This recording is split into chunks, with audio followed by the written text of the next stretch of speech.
আপনি একটা আপনার একটা বক্তব্য দেখেছি আপনি কত করুণ একটা পরিণতির শিকার হয়েছিল বা আপনি কিভাবে দেশ ত্যাগ করেছেন সেই বিষয়টি আপনি বলেছেন যে আপনি ফ্ল্যাটে ছিলেন আহ, সেই দেখুন, ঘটনা। এই বিষয়টা আমি সরি, এই বিষয়টা আমি আর রিপিট করতে চাই না। আমার চেয়ে অনেক কষ্টকর ভোগান্তির শিকার অনেকে হয়েছেন।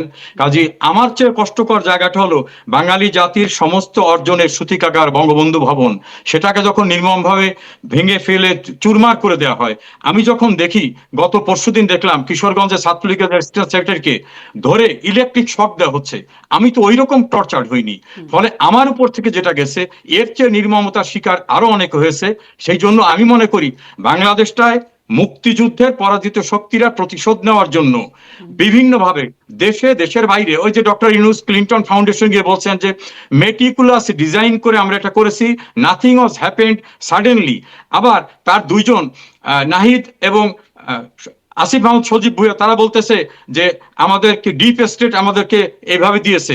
তাদের উল্লেখযোগ্য নেতারা বলতেছেন যে আমরা পুলিশকে হত্যা করেছি, আমরা বিটিভি ভবন পুড়িয়েছি। অর্থাৎ যত অপরাধ করা হয়েছে, ছাত্র শিবিরের সাবেক প্রেসিডেন্ট বলছেন যে আমাদের টার্গেট ছিল শেখ হাসিনা। কাজে টোটালি যে একটা মেটিকুলাস ডিজাইনে একটা মুক্তিযুদ্ধের সরকার বা একটা গণতান্ত্রিক প্রক্রিয়াকে ধ্বংস করার চেষ্টা ছিল, আমি হয়তো একজন ক্ষুদ্র ব্যক্তি, আমিও তার শিকার হয়েছি। এর বাইরে এটা নিয়ে আর আমি কিছু বলতে চাই না। জি, আপনিও স্বীকার হয়েছেন। আমি আসলে ওই প্রক্রিয়াটা আবার নতুন করে শুনতে চাই না। কিন্তু আমি এটা প্রশ্ন করছিলাম যে আপনি ওই বক্তব্যের মধ্যে বলছিলেন যে তখন আসলে উপজেলা ছাত্রলীগ সভাপতি তাপস চৌধুরী তিনি আসলে আপনার কাছ থেকে ১২ কোটি টাকা দাবি করেছিলেন। আপনি আমি এই বিষয়টা নিয়ে আলোচনা করতে চাচ্ছি না। আচ্ছা, আচ্ছা। যে অনেকগুলো অধ্যায় গেছে যে বিষয়টা, আর আমি এটা নিয়ে আলোচনায় নিয়ে আসতে চাই জি, না। ঠিক আছে। আপনি যদি এটা নিয়ে আলোচনা না করতে চান তাহলে আমি আর এদিকে যাব না। আপনারা তো আসলে খুব টাকা-পয়সা নিয়ে যেতে পারেন নাই সেটা আমরা জানি। এখন আপনারা আসলে কিভাবে আপনাদের অবস্থানটা কিভাবে বা ধরুন, আমার নিজের কথাটা আমি বলি। আমি ফরেন লয়ার হিসাবে সলিসিটর রেগুলেটরি অথরিটির সঙ্গে রেজিস্টার্ড।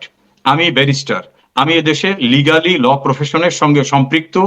আমি একটা সলিসিটর ফার্মে রেগুলার ল প্র্যাকটিসের সঙ্গে ইনভলভ আছি। হুম, আমার মেয়ে অনেক আগে ব্যারিস্টার হয়েছে। হুম। সে একটা ইউনিভার্সিটিতে পিএইচডি করতেছে এবং পার্ট টাইম ল লেকচারার। ফলে এবং আমার বন্ধু বান্ধব আত্মীয় স্বজনের সহযোগিতা আছে। আমি একেবারে পিওরলি প্রফেশনাল হিসাবে এখানে কোনোভাবে টিকে থাকা, একেবারে ন্যূনতম যে চাহিদাটা, সেই চাহিদাটা অর্জন করে সাহায্য সহযোগিতা নিয়ে আমি টিকে আছি। এটাই আমার অবস্থান। আর বাকি নেতাকর্মীরা যারা আছেন তাদের বিষয়ে জানেন? মানে লন্ডনে অনেক আমি নেতা আছেন। অনেকেই জানি দুরবস্থা আছে। ধরেন, আমি একটা অড জব করেছি। I don't want to explain here. আমার এই লাইফে এসে আমাকে অড জব করতে হচ্ছে। আমি অনেককে জানি। হুম, আমি একজন সচিবকে জানি, অত্যন্ত মেধাবী সচিব। তিনি একটা গ্রোসারি শপে কর্মচারীর কাজ করতেছেন। অনেকেই কিন্তু বাইরে যা দেখা যায়, একটা বিয়ের অনুষ্ঠানে গেলে বলে এই যে মন্ত্রী, এই যে এমপি এখানে আসছে। অনেকে অত্যন্ত করুণ অবস্থায় আছে, তাদের আত্মীয় স্বজনরা সাহায্য করে। অনেকে একটা বাসায়, যেমন আমি একটা বাসায় থাকি, সেই বাসায় আমি শেয়ার করে থাকি। অর্থাৎ অন্যদের ভাড়াটিয়া বাসার একটা কক্ষে আমি থাকি। আমার বলতে লজ্জা নাই, হুম। কারণ একটা বাসা ভাড়া নেওয়ার মতো অবস্থা আমার নাই, এবং আমি লন্ডন থেকে অনেক দূরে থাকি। এই রকম অবস্থায় অনেকে আছে। অনেকে দুঃসহ জীবন যাপন করতেছে, লেবারের কাজ করতেছে। আমাদের নেতা কর্মীরা এভাবে আছে। কেউ বিলাসে আছে, এরকম আমার কারোর সঙ্গে দেখা হয়নি। থাকতে পারে কেউ। আমি যাদেরকে চিনি তার অধিকাংশই খুবই করুণ অবস্থার ভিতরে আছে। আচ্ছা, পার্টি থেকে কোনো ফান্ড হচ্ছে? যারা এত করুণ অবস্থায় আছে, দেশেও অনেকে খুব করুণ অবস্থায় আছে বলে আমরাও জানি। মানে পার্টি থেকে কোনো ফান্ড আছে তাদের জন্য? পার্টির থেকে কোনো ফান্ড নাই। কিরকম হয়, ধরেন আমার এলাকার কিছু কর্মীরা জেলখানায়, আমি তাদেরকে বের করার জন্য আমার চেম্বারে লয়ার আছে, তার বাইরে কোর্টে কিছু খরচ আছে।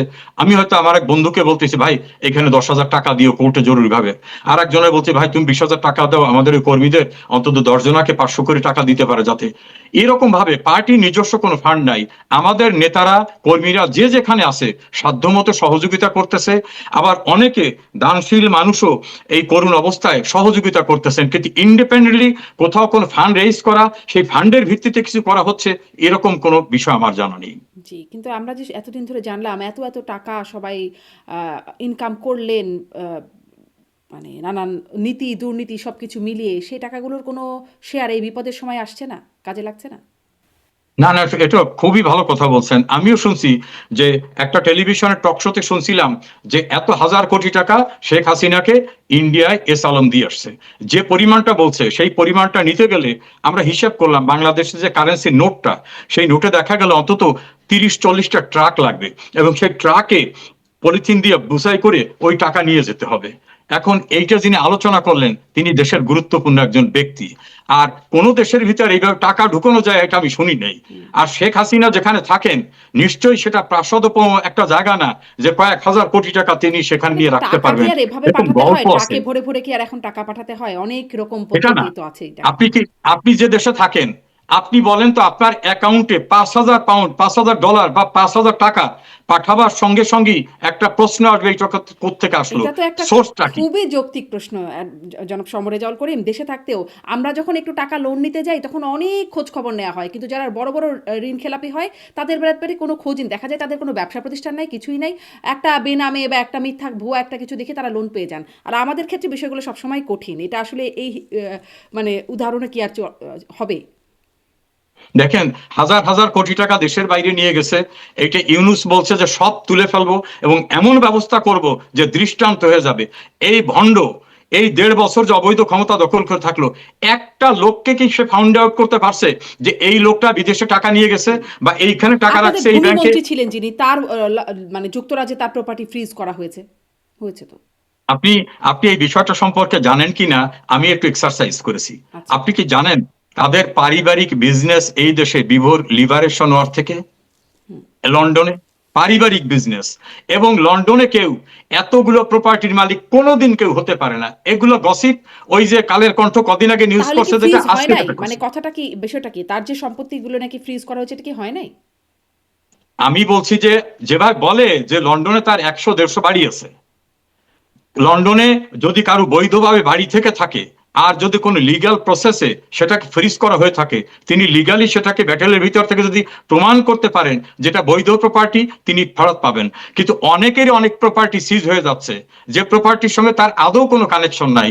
আমি একটা মামলার ঘটনা জানি, একজন সংসদ সদস্য নাম দিয়ে তার অনেকগুলো প্রপার্টি সিজ করছে, পরে দেখা গেল এই প্রপার্টিগুলো তার আদৌ প্রপার্টি না, কিন্তু কেউ তথ্য দিয়েছে যে এইগুলো তার, কোর্ট সিজ করে দিয়েছে। আমি এই যে ভূমিমন্ত্রীর পারিবারিক ঐতিহ্য উত্তরাধিকার বিজনেস অনেক পূর্বে যেভাবে বলা হয়েছে সে বিদেশে এত কোটি কোটি টাকা এনে 150, 200, 300 বাড়ি করছেন, এই ইংল্যান্ডে বা আমেরিকায় এইভাবে বাড়ি করা আদৌ সম্ভব না।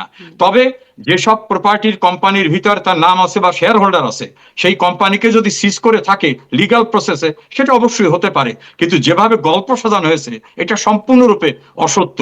বিফোর লিবারেশন ওয়ার তাদের বাইরে, দেশের বাইরে বিজনেস রয়েছে। জি, সেটি সেটি মোটামুটি জানা যে তারা আসলে পারিবারিক সূত্রেই অনেক ধনী বা সম্পত্তির মালিক। কিন্তু তারপরে মানে তার বাইরে যেটি নেওয়া হলো সেগুলোর গল্পটাও তো খানিকটা, সেটাও তো আবার অনেকটা শোনা। আপনি বলছেন গল্প, কিন্তু তারও একটা মানে একটা ডকুমেন্টারি দেখেছিলাম যেখানে তার নিজেরও কথোপকথন আছে যে কিভাবে তিনি আনছেন সেই বিষয়গুলো খানিকটা উঠে আসছে। জি। আমি কিন্তু ওটাকে ওন করিনি, ডিজোন করিনি। আমি বলছি লিগালি যদি কোনো কিছু হয়ে থাকে ওয়ান থিং, যদি ইলিগাল কিছু হয়ে থাকে definitely it will be treat in accordance with law. G.